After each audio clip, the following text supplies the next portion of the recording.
coming at you almost live from Diamond City. I'm your host, Travis Lonely Miles, and this is Diamond City Radio. Truly one of the greatest voices ever. Here's Nat King Cole with Orange-Colored Sky.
Every weapon you see here could be the difference between life and death, baby.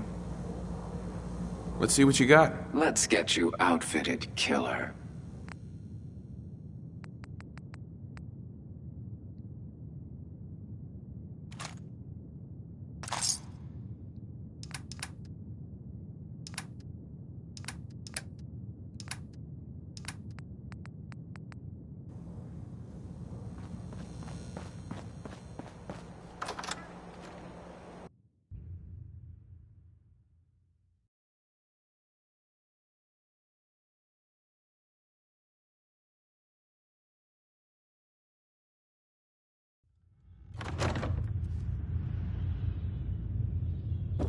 Need to sell some junk? Head to Daisy's Discounts.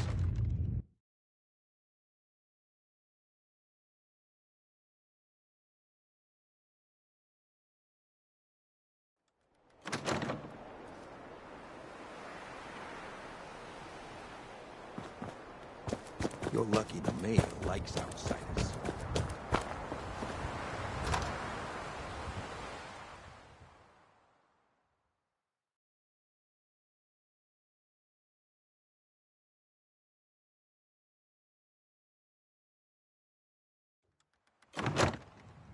One more tomorrow, courtesy of Frankie Carl.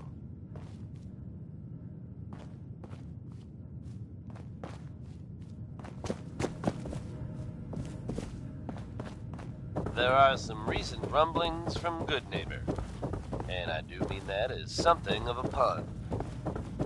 Self-proclaimed legitimate businesswoman Bobby No-Nos has something of a reputation around the Commonwealth. That reputation may have contributed to recent talk of a less than legitimate endeavor of hers. Except there's a bit of a twist. Bobby has very conspicuously disappeared. Word is there's no trace what is this of her about? Good Neighbor. It's We need your unclear help, this Doctor. time whether she actually I need the pulled off memories from a job man named Kellogg, to have been but plotted. he's dead. I know it's asking for a miracle, Omari, but you've pulled off the impossible before. Are you two mad? Putting aside the fact that you're asking me to defile a corpse, you do realize that the memory simulators require intact, living brains to function. Please. Nick told me you're the only one who can make this work. This dead brain had inside knowledge of the Institute, Omari. The biggest scientific secret of the Commonwealth. You need this, and so do we. Fine. I'll take a look. But no guarantees. Do you have it with you? Here's what I could find. What's this? This isn't a brain. This is... Wait. That's the hippocampus. And this thing attached to it? A neural interface? Those circuits look awfully familiar. I'm not surprised. From what I've seen, all Institute technology has a similar architecture. Go on, Doctor. Mr. Valentine is an older generation synth. But Institute technology being what it is, the brain implant could fit him. But that's an incredible risk to take. We're talking about wiring something to his brain. Don't worry about me, Omari. I'm well past the warranty date anyway. I appreciate this, Nick. You can thank me when we've found your son.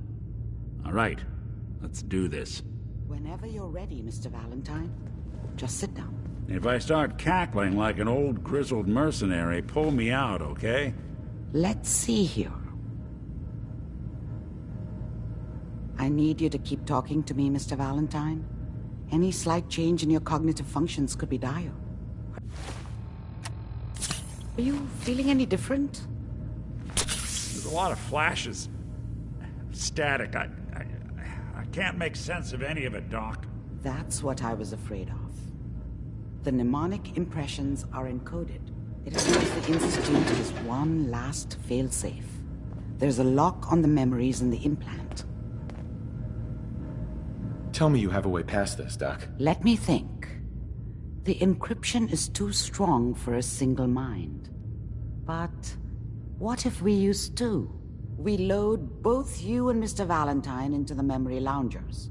Run your cognitive functions in parallel. He'll act as a host, while your consciousness drives through whatever memories we can find. All right. Let's get started. Just sit down over there, and keep your fingers crossed. See you on the other side.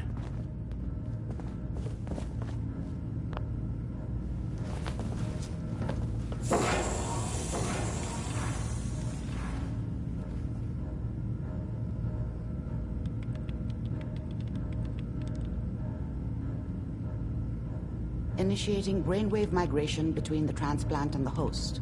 Mnemonic activity coming from the transplant. It's degenerated, but it's there. We're going to load you into the strongest memories we can find. They might not be stable. Just hold on.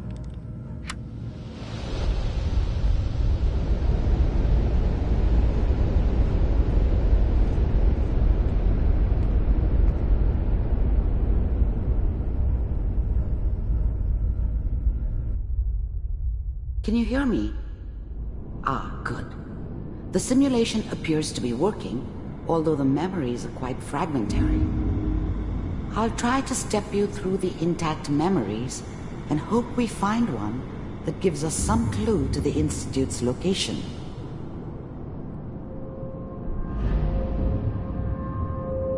There. This is the earliest intact memory I can find.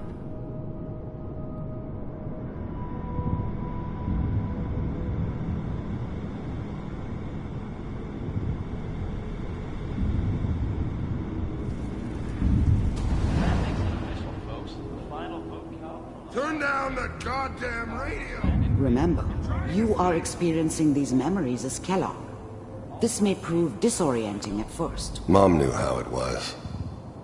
She wasn't soft, but, she loved me in her way.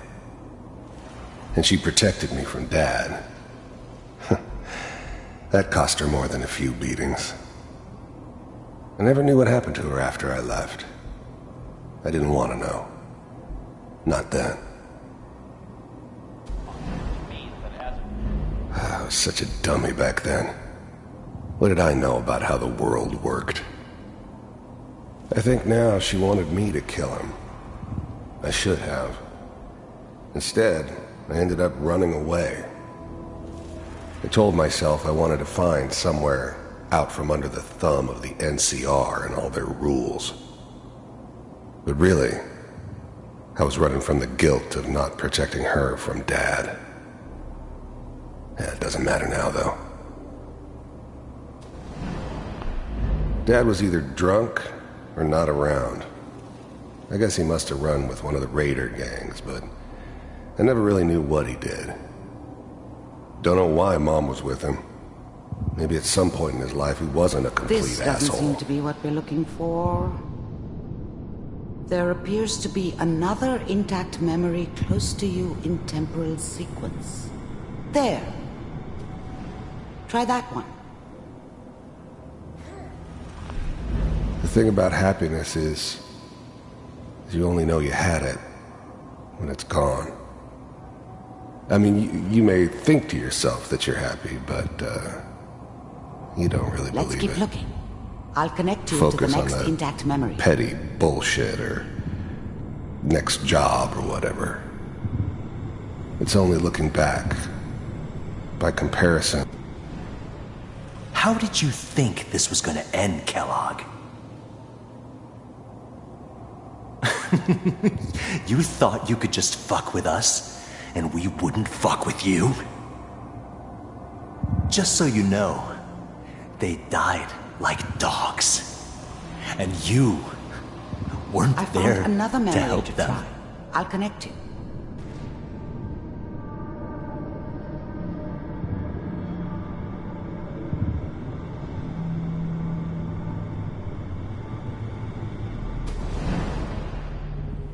Mind if we sit down? I don't remember much from that time. It all kinda blends together. It was almost always a bar, though. That's universal. Suit yourself. Well, we seem to be getting closer. Try this next one.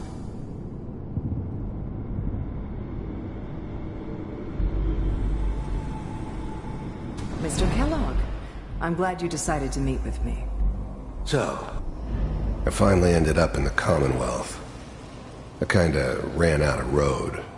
Plus, I'd come to terms with life.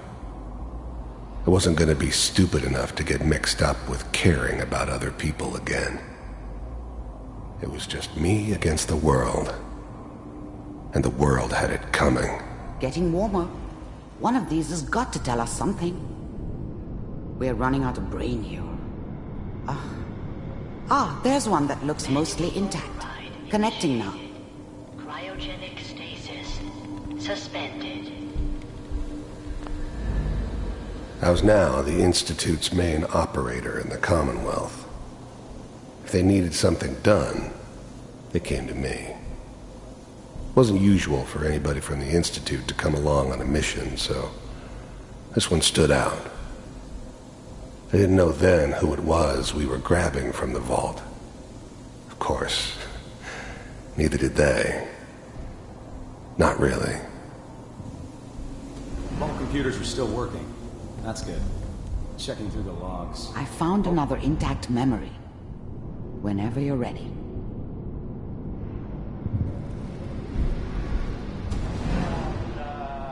Is that your son?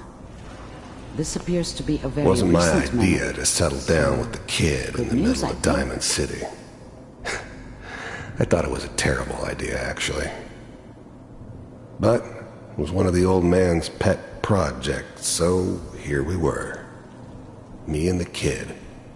Like a happy little family. I ended up kind of liking it. A reminder of what my life might have been if things had turned out differently. But there's no going back. I knew it was just temporary. It'd be back to normal business before too long. This whole setup in Diamond City was part of some elaborate plan of the old... Wasn't my idea to settle down with the kid. This whole setup in Diamond City was part of some elaborate plan of the old man's. Seems obvious now that we were bait for our friend from the vault. Timing couldn't have been an accident. It's not how the old man works. I wonder if he outsmarted me in the end. Another loose end tied up.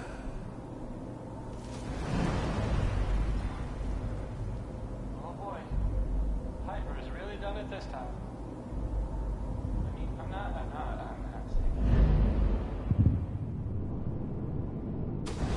right, but Mayor,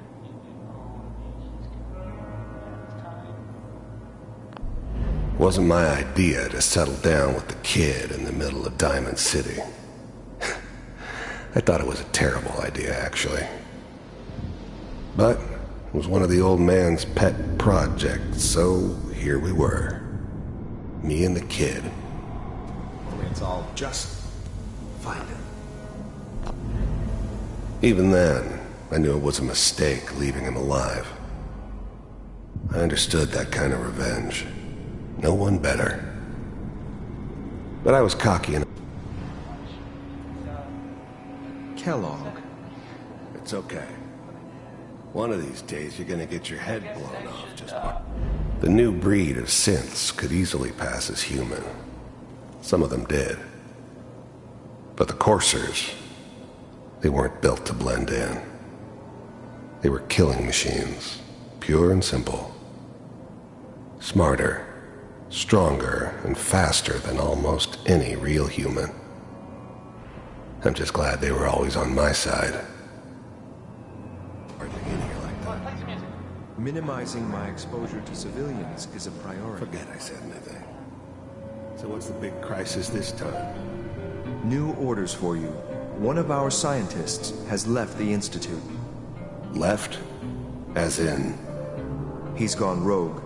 Name's Dr. Brian Virgil. We know he's hiding somewhere in the glowing sea. Here's his file. Wow. Some heads are gonna roll for this. Capture and return, or just elimination? Elimination. He was working on a highly classified program. No kidding. One of the top bioscience boys?